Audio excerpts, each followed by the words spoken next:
ادبنامہ.com کے سلسلے میں آج ہم ملک کی ایک نامور شخصیت جو نہ صرف ادب میں اپنا ایک الگ مقام رکھتی ہے بلکہ صحافت میں اور ہماری میڈیا کی جو لائف ہے اس میں بھی ایک اپنا مقام منوا چکی ہے. میری مراد ڈاکٹر اجمل نیازی صاحب سے ہے.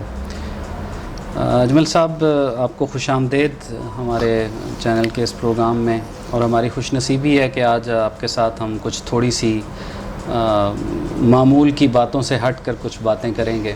موسیٰ خیل ضلع میاں والی کی مٹی میں کھیلنے والا اجمل ایک مشینی شور زدہ دنیا میں کبھی کبھی ڈاکٹر اجمل نیازی سے ملتا ہے تو کیا باتیں کرتا ہے؟ یہ درست ہے، اور میں سمجھتا ہوں کہ جو اہم آدمی ہیں، اپنی بات میں نہیں کر رہا، جو اہم آدمی لاہور میں ہیں وہ سارے کے سارے باہر سے آئے، یعنی مضافات سے اس شہر میں وہ آئے. مثلا اس میں دیکھ لیں فیض احمد فیض سیالکوٹ سے، احمد ندیم قاسمی وہ دور خوشاب سے، انگا سے. میں انگا بھی گیا تو پھرتا رہا وہاں، ان کی فیملی سے بھی میری ملاقاتیں ہوئی. تو پرانے زمانے میں بھی لوگ جو تھے وہ مضافات کو پسند کرتے تھے. اپنے کلچر میں وہ اس کلچر کو لانے کی کوشش کرتے تھے، اور پھر ایک نیا کلچر وجود میں آتا تھا کہ جو ان کے ہونے سے ہوتا تھا. تو میں تو ایک پینڈو آدمی ہوں، اور یہ جس طرح حماد نے کہا کہ اس کلچر میں ساری عمر میں نے گزار دی، لیکن اب بھی اندر سے اس کلچر کی آوازیں آتی رہتی ہیں. اور میں سمجھتا ہوں کہ ضرور دیہات سے تعلق ہونا چاہیے، اور گاؤں کے ساتھ ایک رابطہ جو ہے وہ بہت ضروری ہے، کیونکہ شہر اور گاؤں کی زندگی مل کر ایک نئی زندگی سامنے آتی ہے، اور آدمی جو ہے وہ ایٹ ہوم فیل کرتا ہے. آپ اکثر کہتے ہیں کہ آپ کی پہلی محبت شاعری تھی، اور مزید بھی کچھ اکثر گفتگو کے دوران آپ سے ایک دلچسپ جملہ سننے کو ملتا تھا کہ اس کا حشر ویسے ہی ہوا جو پہلی محبت کا ہوتا ہے. تو یہ بڑا پاپولر ہوتا ہے. جب پہلے میں نے یہ بولا تھا تو یہ تو درست ہے کہ جو آدمی لکھنے پڑھنے کا آغاز کرتا ہے تو وہ شاعری کو ترجیح دیتا ہے اور اہمیت اس کی ہوتی ہے. مجھے بھی یاد ہے گورنمنٹ کالج لاہور میں ہم نے شاعری سے آغاز کیا تھا اس کا، اور شاعری مجھے پسند بھی ہے کیونکہ میں نے اس کے لیے جو اسلوب اختیار کیا وہ ڈیفرنٹ تھا، اور میں کہتا ہوں کہ اسلوب کا سب سے بڑا قافیہ محبوب ہوتا ہے، تو اس لیے بھی اسلوب مجھے پسند ہے. تو ہوتا رہا، مطلب موسیٰ خیل میں جس کا نام لیا حماد نیازی صاحب نے، تو ننگی زمین پر ہم بیٹھتے تھے اسکول میں، اور ہمارے سر پہ چھت نہیں ہوتی تھی کیونکہ اس اسکول میں ایک ہی کمرہ تھا، اس کے علاوہ کوئی کمرہ، کوئی دیوار بھی نہیں تھی، کوئی دروازہ بھی نہیں تھا. تو ہم ایسے اسکول میں پڑھے، اور وہ مجھے بہت یاد آتا ہے وہ اسکول. اس میں ایک کرسی تھی اور وہ کوئی ٹوٹی ہوئی تھی، تو ایک مرتبہ وہ ٹیچر جو زیادہ ہم سے سختی کرتا تھا وہ اس کرسی سے گر پڑا، تو ہم بڑے ہنسے اور خوش ہوئے کہ اس کو سزا ملی ہے کہ یہ کرسی سے گر پڑا نیچے. تو اس وقت یہ حماد کے سوال کی سے ایکسٹینشن سمجھیں کہ اس وقت کے اساتذہ جو تھے میاں والی میں، جو مطلب اس وقت جو پڑھانے والے تھے، ان میں سے کوئی اگر یاد ہوں، جیسے ہم تک بات نام پہنچے، ہو سکتا ہے وہ آپ کے ہم اثروں میں سے ہوں، یا شاید جیسے نصیر شاہ ہیں، فیروز شاہ ہیں. نصیر شاہ تو جی بڑے انٹلیکچوئل تھے، اور ان کو عربی بھی بہت زیادہ ہوتی تھی، اور میری بہت دوستی تھی ان کے ساتھ. جب پنڈی سے میں میاں والی آیا تو انہوں نے مجھ سے ملنے سے انکار کر دیا. ایک پروفیسر رضوی تھے کالج میں, وہ بھی بڑے صاحب اسلوب آدمی تھے. تو انہوں نے کہا جی تم کیا لینے آئے ہو یہاں؟ تو پنڈی کا جو ڈائریکٹر تھا اس نے مجھے کہا کہ لوگ تو میاں والی سے پنڈی آتے ہیں, آپ پنڈی سے میاں والی جا رہے ہیں. تو وہ میں تصوف کے حوالے سے آیا تھا. میرے بڑے بھائی ایک بہت بڑے صوفی کے ساتھ ان کا تعلق تھا, تو مجھے تصوف سے بڑی دلچسپی. اور میں یہ کہا کرتا ہوں, یہ بھی میرا جملہ ہے, کہ جو آدمی صوفی نہیں ہے وہ شاعر نہیں ہو سکتا. آپ دیکھیں نا کہ پنجاب کی سرزمین میں جتنے پنجابی کے بڑے شاعر ہیں وہ سارے صوفی ہیں. اور اس میں عجیب حقیقت یہ بھی ہے کہ ایک بھی شاعر بھارتی پنجاب میں نہیں ہے. ایک بھی صوفی اس لیول کا صوفی شاعر جو ہے بابا فرید سے خواجہ فرید تک, اس کا سراغ نہیں ملتا ہمیں بھارت میں. کیونکہ بھارت میں تصوف اس طرح ہو نہیں سکتا جس طرح اصل تصوف ہے. تو تصوف کا بہت تعلق ہے شاعری کے ساتھ. اور میں تو عملی صوفی باقاعدہ, میں نے تصوف کو پریکٹس بھی کیا. اور ان کے جو میرے بڑے بھائی کے استاد تھے مرحوم کے, ان سے میں ملنے بھی جایا کرتا تھا اپنے گاؤں بھی موسیٰ خیل سے چکڑالا. اور واقعی وہ بہت بڑے آدمی تھے. یعنی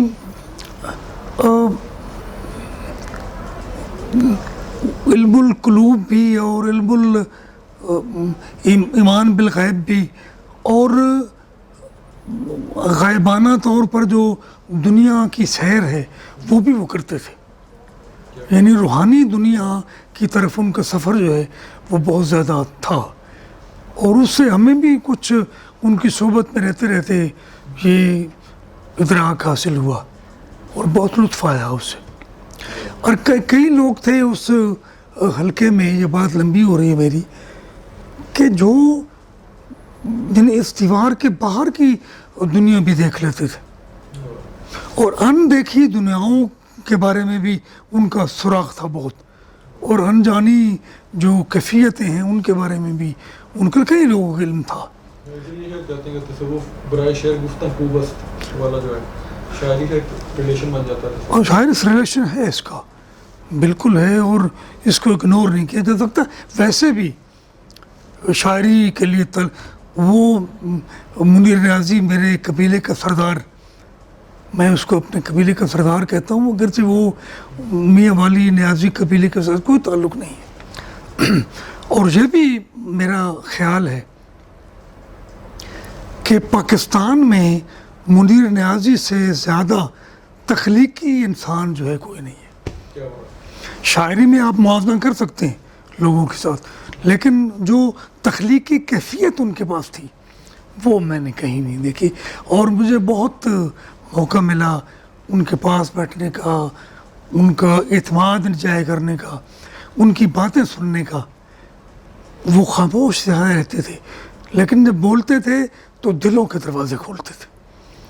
عجیب و غریب شخص تھا وہ, جس کا نام منیر نیازی. ڈاکٹر صاحب, آپ یہ اس دور کے اندر مطلب آپ کے ادبی کیریئر کا آغاز ہوا 70s کے مطلب قریبی یہ دور, اور وہ دیکھا جائے تو ہمارے اردو ادب کا ایک گولڈن پیریڈ بھی اسے کہا جاتا ہے, جس میں ثروت حسین, افضال احمد سید, غلام حسین ساجد, اور یہ تمام بھی ایک گروپ آپ کو نظر آئے گا. پھر اس کے علاوہ منیر نیازی, ناصر کاظمی کی جو مطلب جو سینئر تھی ہم سے پہلے کی. تو ایک یعنی ایک بھرپور ادبی فضا آپ نے یعنی دیکھی. اب یہ تو بہت اچھی بات کی جی ہمارا صاحب آپ نے, کہ یعنی جو زمانہ ہمیں ملا وہ تو بڑا بیش بہا تھا. اب تو کوئی آدمی ملتا نہیں ہے. یعنی میں شام کو سوچتا ہوں کہ گھر سے نکلوں تو کہاں جاؤں, کس سے ملوں, کوئی بندہ نہیں ہے. اور پھر میکینیکل صورتحال ہو گئی, ٹیکنیکلٹیز جو تھیں وہ زیادہ آ گئیں, اور مثلا عروض کا مجھے کچھ پتہ نہیں ہے. منیر نیازی کو بھی عروض نہیں آتا تھا, اور عروض اگرچہ پڑھا بھی ہم نے, ہمارے یہ کورس میں بھی تھا, تو اس کے باوجود اگر مجھ سے کسی